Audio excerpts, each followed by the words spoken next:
I've decided to take on my biggest challenge ever. In the month of November, I'm going to try to do $20 million in sales and vlog every single day. This is day 10. All right. It's Friday morning. I stupidly had about 3 beers at the fundraiser last night, which absolutely ruined my sleep. And Friday's always the one that's the toughest because you're smashing 12-hour days during the week. But I've got training now and I'm going to smash that. I'm very excited. I won the silent fundraiser, silent auction, whatever it's called, and gave it to my auntie. It was pretty cute. She was happy. It's all supporting disabled artists. It was a very powerful night. You know, someone gave a speech just talking about how they just don't want to be treated as lesser. And I thought that was really powerful. All right, let's get into this. Oh, the sauna's been painted. Actually, hey! Wait, you're taking a piss around the corner. I'm just filming you. That looks pretty good, hey? So good. I wish it could be painted in the middle, in this inside. It's a bit dodgy. Gauge.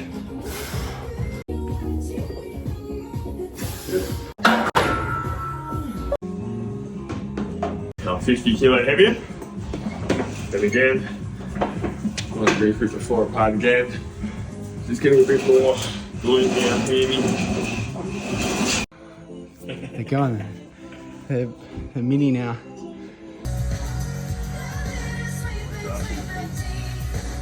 Alrighty, I am feeling great now after that workout. It's just get up, get moving, don't hesitate. I've done Discord live as well. Kitchen's trashed, but that's okay. Now we're welcoming a daily mentor group, brand new group. Next week, I promise you, we're going to do fun as shit. I'm going to get out of the house. I'm going to go to my office. We're going to see Simon Beard in Gold Coast. I'm going to see Sabri in Melbourne. He's got a new Ferrari, which looks pretty sick. And we're seeing a bunch of Shark Tank investments, but this is the last day. Friday is going to be the last day of just flow state, monk mode, and yeah, just focus on, you know, some of these goals. How are we all? Hello. How you guys doing? All right, let's get started. Well, thank you everyone for joining the welcoming call. I think this is one of the most important calls because you guys are going to see a lot of each other's faces. Naturally, you've probably seen within the Slack group that there's more people than this. A few more people will tune in. The way that the Slack group is structured is we've obviously got 2 meetings for Q&As with me for these kind of sessions, Q&As with subject matter experts, morning and afternoon. So that should allow people that are in Australia and the US to join this time, and then Australia and the UK to join in the PM time as well. So Australia gets a little bit of special treatment, but sometimes with our US coaches, US gets a little bit of special treatment as well. We don't have any Europe coaches, which kind of makes that a little bit easier for us. So today, just so everyone knows, we're going to go around and share one business fact. If you don't want to share your product, that's completely understandable, but we've done our best to make sure that there's no competitors. If there is a competitor, we'll move groups for someone, so don't stress about that. But yeah, just one business fact. If it can be about your brand, that's great. If it's not, you can make it about Elon Musk. I don't really care. I just kind of want to get the conversation rolling. But aside from that, you know, we've really been, me and KC, the head coach, which you guys are going to love him, he's as knowledgeable as me. We've really struggled to understand how much we kind of shove information into the first place when you start. Because when you've come onto these calls, you are going to feel like there's just so many options. We're going to open so many doors for you, and it's going to feel, I don't want you to feel like it's an obligation to implement everything we teach, because there's nuances for all of your businesses. You're different sizes, you've got different opportunities, you've got different strengths and strategies. it's optionality rather than obligation. So we are going to give you these options and you are then able to implement them. And it is the way that we're trying to structure this is a mentorship. I want to be able to help you. So in the Slack where you have 5, 6 coaches, new Facebook coach coming in soon as well, ask questions. Just be like, this is my situation. We do have a lot of people in there, so if you can ever give us context as well, obviously I'll probably remember all of your brands quite quickly because we're going to be doing a lot of work together. But yeah, please just Slack, ask questions, let us help you, screenshot ad accounts, send ad account access to our coaches. They'll jump in there. If you ever want a one-on-one with our coaches, ask them. I think that's pretty much it. So we're going to go around and do business facts. Isabella, you joined first, so you have to be first off the cuff. So we'll only do about 2 minutes for this one, and then I'll let you know what next week will look like. Hi everyone. So I'm Isabella. This is my mum. She actually founded our business 26 years ago when I was born. Correct. No, thank you for sharing. Queena? Hi, everyone. I am Queena. I'm the CEO at Outdoor Play. We are an online outdoor retailer that sells everything from water sports to kayaking, hiking, climbing, you name it. We sell it. And we've been in business for over 28 years. The one positive thing, we actually still have our founder in the business. So he's still kicking it and running our buying from that perspective. So definitely happy to be here with all of you. So that's pre-Google, I believe. Yeah. So there was no such thing as an SEO strategy then. Gina, sorry, you couldn't quite get in. I just accepted. I'm not sure what happened there. I'll fix that. But we're just sharing one business fact. Do you want more time to think about it? Or are you ready to go? You got to unmute as well. Riverside's not your friend this morning. I was watching, but I wasn't in. So yeah, I've seen everything. Yeah, then I figured out I had to join. Hi, I'm Gina. And hi, Isabella. I know Isabella. So I own Daisy and Hen. We're in Adelaide and we're a baby and children's multi-brand retailer. We're 7 years in and we have 4 bricks and mortar stores as well as obviously an online presence. We're a really fun, colourful, vibrant business, but I couldn't think of anything that fun to share. But I sort of started by accident, I guess, after maternity leave. I was looking for an alternative to my my real job and career and kind of stumbled into this and yeah. What was the first products that you kind of launched that you thought, hey, I could probably sell these? Or was it just that I want to do a store? No, so 7, 8 years ago, obviously Instagram was super organic and there was a whole lot of like mum side hustles where people would make products and just sell them on Instagram, and I saw an opportunity to kind of pull them all together and have them in one place. So I was working with a lot of really independent handmade micro businesses that would typically just sell direct to their customers on Instagram, so I put them all in a store. That's sort of how we started, and then I had a baby, so just some of my favourite products that he had, I put in the store alongside these. And yeah, that's how we started. No one was really doing that. Everyone was just selling their own little brand direct to their customers. So yeah, we kind of pulled them all together and became a bit of a destination for like what I would call Instagram brands back in the day when it was all very organic. So yeah, so that's what I started with, stuff that I loved to buy. It was really very accidental, a bit of a hobby in the start, and yeah, realised that there was obviously a market for it, and I loved it, and yeah, here we are. That's great. When I think in every single one of our calls for everyone here, I talked about the power of community. Queena and Gina's businesses are very similar in terms of their business model. They're stocking other people's brands. They both want to get into private label. So this is where like the lessons can actually be shared. And like what tools are we using for forecasts? How are we budgeting these kind of things? So there's a lot of commonalities between certain people in here. And that's just where school comes in. We've both got the forum, which has everyone, if everyone can nod, has everyone been in school? Has everyone checked it out? Yeah. Awesome. You've got that forum there. All the other groups are there. So just letting you know that there might be some competitors. I don't think there really is looking at these brands. So I think we're pretty much okay there. But then the Slack groups, there's going to be no competitors and you guys can share quite openly and help each other out. I do encourage one, to add your brand name onto the Riverside. A few people picked that up, which is genius. And then two, also to use the school forum more than the Slack. It's just easier, and then it's archivable and everyone can search and go back to it. So awesome. We got Kenny. I'm Kenny. My company's called Light My Bricks. We are a lighting company that people buy our lights to install into Lego. So we don't sell Lego, we sell lights for Lego. And a fact is that most people, when they hear about our company, they think, oh, my kids will love it. And, you know, a lot of kids like to buy the product, but our primary audience is actually adults and, you know, big kids at heart kind of thing. So, you know, think collectibles, think anyone who, like, loves to buy and build and display. That's our core audience. And I started the business purely off a heated argument with my wife for my excessive Lego purchases at the time, and thinking, how do I buy Lego and not have to worry about, you know, spending that money because it's needed for the business. So yeah, I thought I'd share that. And yeah, the business is fun, and we've seen a lot of success in the 7 years we've been around.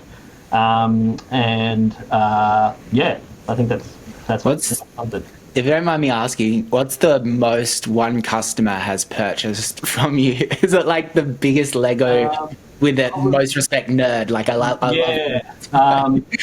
Probably over $100,000 US dollars in lights alone. So if you think about how much money that they'll spend on Lego, it would probably be, you know, 4 times that amount. So we've got, you know, the people who just dabble in it and just buy, like, say, you know, a Lego Porsche and just put it on their shelf. But then we've got the guys who've got, like, literally massive rooms that are full, and it's just like a magical little city, mini city, and it's just decked out with lights as well. Have you tried to get onto Lego Masters before? So we provide a lot of lights for the Australian Lego Masters, and 2 of the guys who were ex-contestants actually work for us as designers and guys. So yeah, we do have a pretty close relationship. I wonder if you could run those as ads, or if that would get precious. They're very Lego are very, very pure. Like, they will not let any other brand dilute their brand. So it's been very difficult. But yeah, most of those big ones are Disney and Warner's are very similar. So yeah, awesome. Catalin. Oh, hey, good morning, Caroline. We run Ninja Shark, which is a full-face snorkel mask type of product. As a business fact, I think even if we've been running this for 6 years, we're still in early educational stage. A lot of people still don't know about this product, or they don't know how it works. So we still invest a lot into the educational side of things. And secondly, we still spend a lot of time dealing with dropshippers and people comparing us with all the other ones from eBay and Amazon these days. So that's still in early stages, and people still think it's the same product. If everyone wants to Google it, it's Ninja Shark, right? Yeah. Yeah, it's one of the coolest things ever. But you've probably all seen the ads and thought it was a scam. And that's not Catalin's, of course, but it's a very interesting problem that he's trying to solve, because if everyone marks down the quality of a snorkel and that breaks, then they're never going to buy that type of snorkel ever again. Right. So yeah, it's an interesting challenge. So it went to that level where certain cruise ships, they don't allow this type of mask just because people were coming with the knockoffs and they were putting their life in danger. So yeah, it's a very sensitive type of communication we need to have with all our customers to understand and educate themselves how these things are working, and to identify what's a knockoff or a copy or a cheap version compared to something which is more genuine. In the Oodie top ads, Catalin, one of that video that I linked in Slack, the top performing ad that I think will spend $1 million through this one ad is me sitting there touching an Oodie and talking about the competitors. Yeah. Like if you led with a hook where you're just sitting there and you're saying cruise ships banned this mask, but it wasn't ours, and then show the reviews, because the reason why it worked really well is because it was creating cognitive dissonance between people's existing beliefs about counterfeit Oodies, and then creating fear within that. So it was like, and it can work in multiple ways. We get accused of being too expensive. So the hook is, where people say that Oodie's too expensive, and they're like, I agree with that, and so we can hook them, but then we change their mind through that. So that could be a really good creative for you. Yeah, thank you. Yeah, I was watching the video yesterday, and we were preparing something for that. Yeah, Awesome. I might ask you some feedback when we get there. Yeah, Slack me, and just iPhone is fine. Like, it doesn't need to be polished. Just good audio is the main way to go. Sweet. Aaron? Hi everybody, my name is Aaron. My brand is called HW Studio. We are a jewelry brand and we sell silver and gold, a lot of men's jewelry, and expanding to ladies as well. Crazy business fact is it's a family business, and I literally mean that. I have 3 generations of family working in our business, so all the way to my grandparents. So my whole family are artists. My grandparents are painters. My dad was a jeweler. My mom is a textiles artist. My dad also did sculpture. My brother's a graphic designer. He's into watches, so he knows a lot about watches. I make jewelry. And yeah, all of us kind of tried to turn that into a living. And my parents have been doing craft for the last 25 years, selling at markets. But recently we've opened up a shop, 2 shops now, and in the last 2 years I've started ecom. So really trying to turn it into something. Yeah, all my friends, all my brother's friends, all my uncle, auntie, all worked through my grandpa's shop as well. Like that was my first job as well. So absolutely love that. It's great. It's just hard. They never had to fire anyone because I think that's going to fire anyone. You just go out of business. You just jump into the abyss. There's no hierarchy, but gotcha. Over to you, Jesse. Yo, excited to be here. Kenny, my girlfriend, actually just bought the Lego Titanic, and she was talking about lighting it up. She actually mentioned your website, which is awesome. You'll get another customer shortly.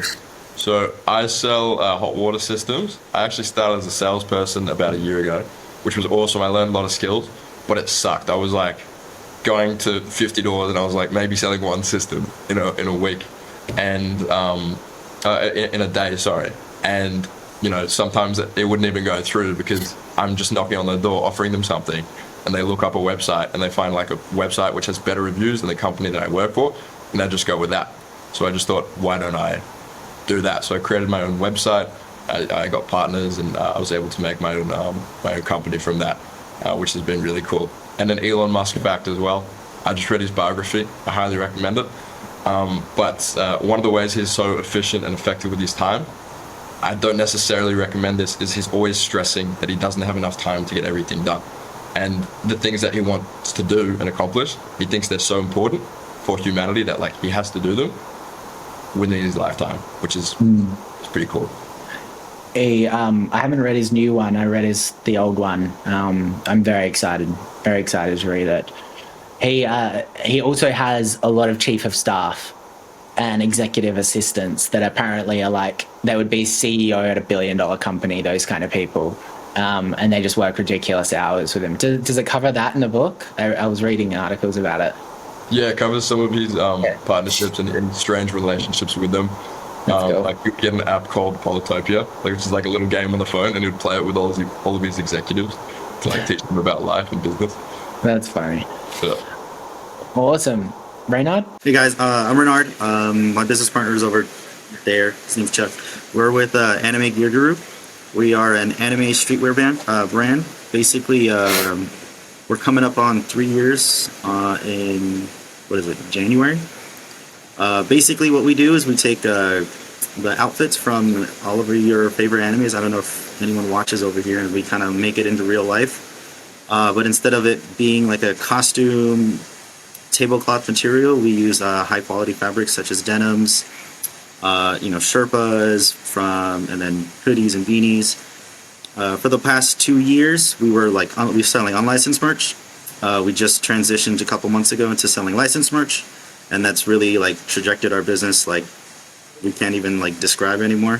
Everything's kind of nice because we also do like streetwear stuff too, but everything we do is super high quality, all embroidered, all denim, and it's been like it's definitely niche, but for sure we've seen something like nobody has ever done it. We've done multiple conventions. We've talked to people all around the world who do big conventions like Comic-Con, all like in the Middle East, in Europe, and they're like, I've never seen anything like this. So I think it's getting to a point where we're just gonna hopefully, like, once we get the US and once our licensing like resume builds up a little bit, we want to hit global scale. Awesome. Thank you for being so open. This is going to be a good group. I can feel it. We're kind of saying that the first group really engaged and we're just like really helped. And then the second group, it was just also frantic. They're still obviously loving it, but we feel like they're the middle child now as well. And then they're like, this is now the youngest group and everyone's going to be really excited. But if you guys have like any feedback, just to let us know, because like we literally need it. It's still really early days. So you'll get a survey every single week in Slack. It's like, it'll take you 30 seconds at max. It's 2 questions and 3 questions to a multiple choice. So give that to us. For next week, we've got conversion rate optimization, which is going to be really exciting. I think watch the sessions, read the summaries at least, join the Q&A with Marty. Then I'll hopefully join the Q&A with Marty as well. He's an expert in the subject, but I'm actually pretty good at CRO. And then Friday, we've got a Q&A with me. Actually, Thursday, we've got a Q&A with me. It'll be in the school calendar. But yeah, we're always going to have a Q&A with a subject matter expert and myself. So please bring your questions, but you don't need to wait. Like, just Slack them to me and I'll either give you a video or I'll record a voice message and get back to you. So thanks for joining, everybody. Chat to you soon. So I get asked a lot about TikTok shops, and often with these kind of new trends, when they come out with the Oodie, we generally go into an information gathering stage. Like, I find that if we are too reactive to these new things, we will have to shift our entire team's focus. Because if you think about it, if you are running at 100%, let's say your company's running at 100%, nobody does that in terms of output. If you were to add something else on, by definition, you would have to drop the percentage that someone's working on something that you believe to be optimal. So you need to be very confident that that new thing is going to produce ridiculous returns. So for the most part, you know, Facebook Messenger, chatbots, all of this kind of stuff, very hesitant to jump into it early. But TikTok shops, I think, is going to be one of the most fundamental shifts in e-commerce. And that's simply because it's changing how to source creators, and it's enabling creators and reducing extreme friction within that process. I think it's going to absolutely destroy all of the creator management tools out there, because if this works, Zuckerberg is just going to copy it as well. And it's going to be on Instagram. The only reason that I wouldn't go on Instagram, which is a big question mark, is if this just destroys how the feed interacts. Like, if everyone's just pumping ads, but at the same time they can limit that. So right now the results on TikTok shops is incredible because they're pushing so many of those ads. I saw someone that did like $3 million, one creator, $3 million off one video selling like a Christmas tree.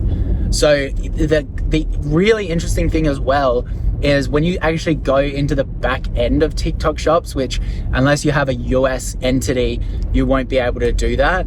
But you can actually see the videos that people have posted and the amount of revenue that the creators have made. So it's just giving extreme visibility for business owners to actually make the right decisions, as well as full trackability for the influencers to be compensated accordingly.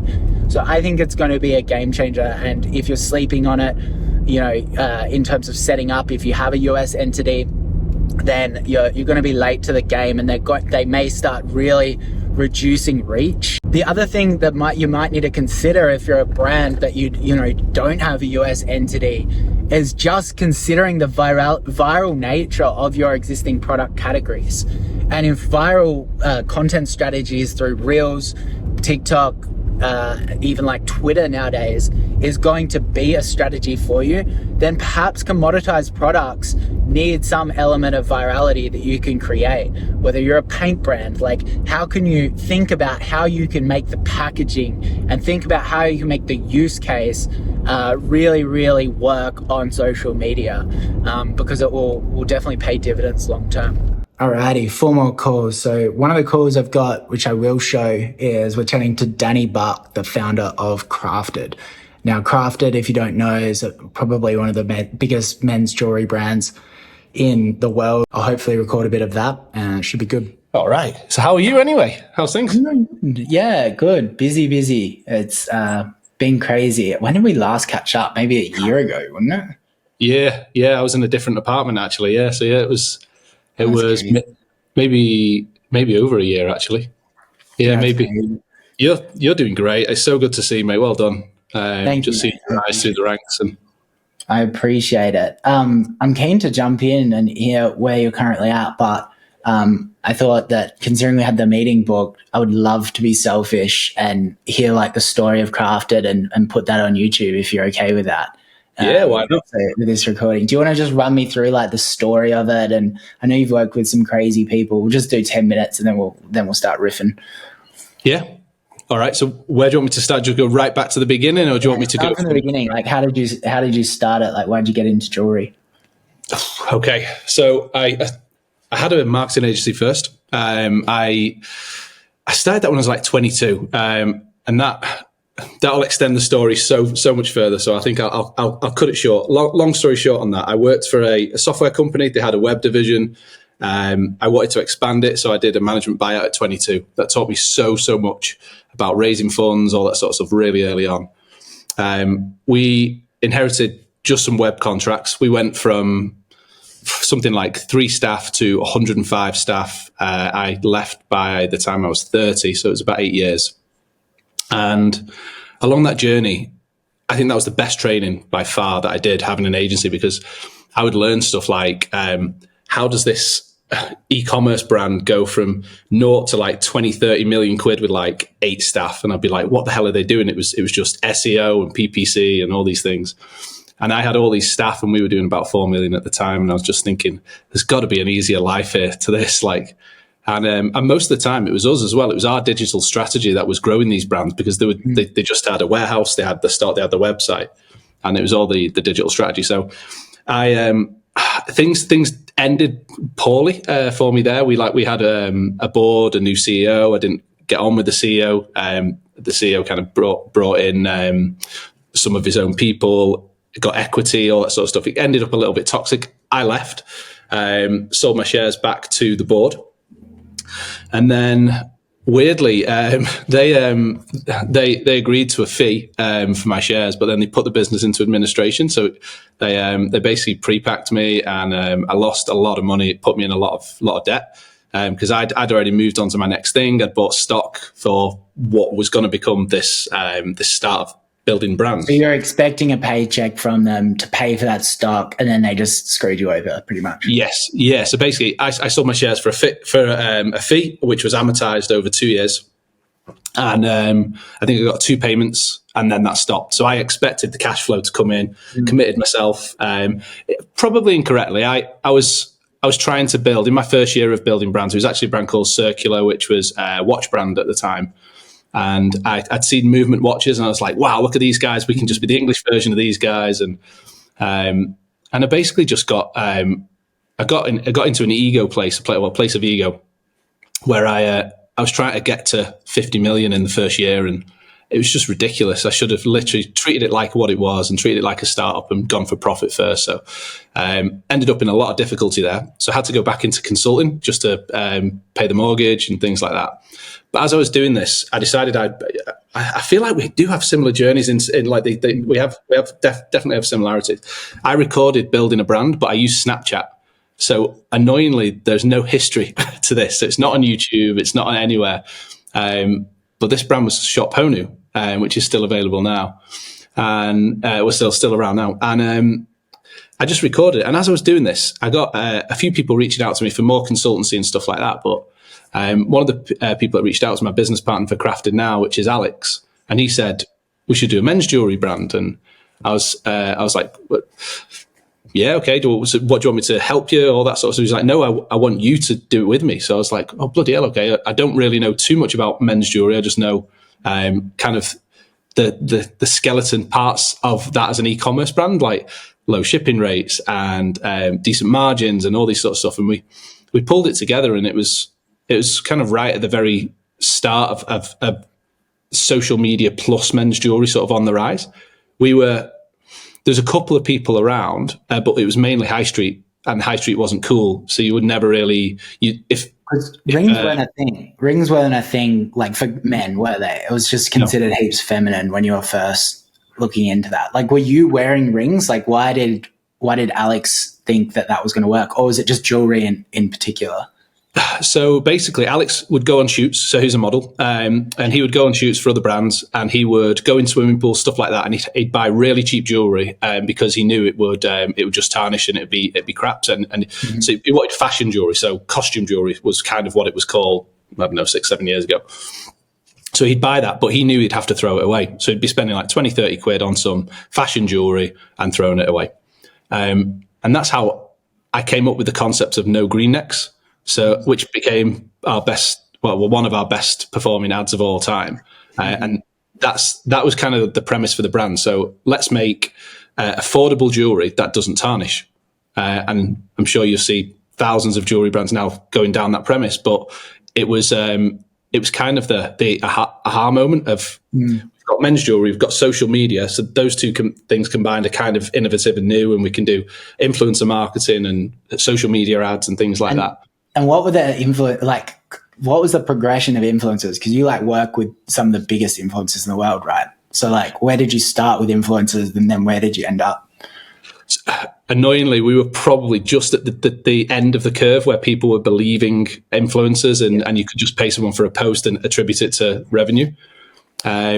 So we got some big people, but what we do is we'd wrap them inside so we do like a product collab with them. So there's a commercial edge to it rather than just paying them and hoping for a post. Yeah. But we found that the best way to commercialize influencers is when they are involved in the ads, essentially. So paying for a post is nothing. We just don't get anything back from it. Nowadays, we really wouldn't. But having people associated with your brand, it's great for PR, it's great for linking it up. But if you can have a commercial end to that, that's where we've really found success with it. What do you mean by that? Like working with the ads, get them on a shoot, pay them exactly, yeah, per success, for success, incentivizing them for success, or? No, well, if we did very early on, we did a couple of product collabs. So they would co-design the collection, and then we'd do that. And then so that way we'd always fix fee. There'd be no commission or anything like that because it's too unknown and things. But with that, we knew that when we launched a collection, because of the way that we do our pre-launches, all that sort of stuff, we would guarantee some revenue. It might not cover the cost of the thing, but the whole PR of that might, you could attribute value to it. But what we found is when we were just paying for posts, it would just it's too unknown, and it didn't. What are some of the names that you've worked with? Do you mind dropping them, or I assume it's? I'm trying to think of some of the. Not all of these have been paid. These are just kind of people which have kind of bought crafted, or we've done work with, or so like Conor McGregor, Jay Alvarez, Stephen Bartlett. More recently, we're finding a lot of UK football players are buying the brand, which has led me to I'm a massive Man United, I am, but I'm going through a bad patch of Man United at the moment. But people like Rio Ferdinand, they just bought from the brand, and they've told me that they bought, and they've messaged and saying I bought from Crafted, it's cool, and that's brilliant. That I feel it's not too cringy when it's just because your product's good. These people don't need a gifted product. They got more money than you and me combined. So exactly. No, it's a testament to your product. Alrighty. Update. We've done $590,000 across the brands yesterday. Much lower than the weekend still, but that's okay. We're happy to kind of wait until Black Friday to ramp that up. The UK is performing well. The rest of the regions aren't, which is okay, because stock levels, we need to clear more in the UK. So yeah, going good. In terms of subscription revenue, it's going well. It's going well. We had another 40,000 ARR, which is exciting. What else? We got social followers. We started to ramp up. So we're posting 3 times a day on Instagram. We're only tracking Instagram and YouTube. We started posting shorts as well on YouTube, which we never really did. And the daily vlogs are starting to pick up. So we're starting to really ramp up followers. I'll show the graph here. Hopefully that's going to be exponential. Thank you to everyone who's following along for the journey. But yeah, not too bad. Not a crazy day today. So aside from that, we'll leave you to your day.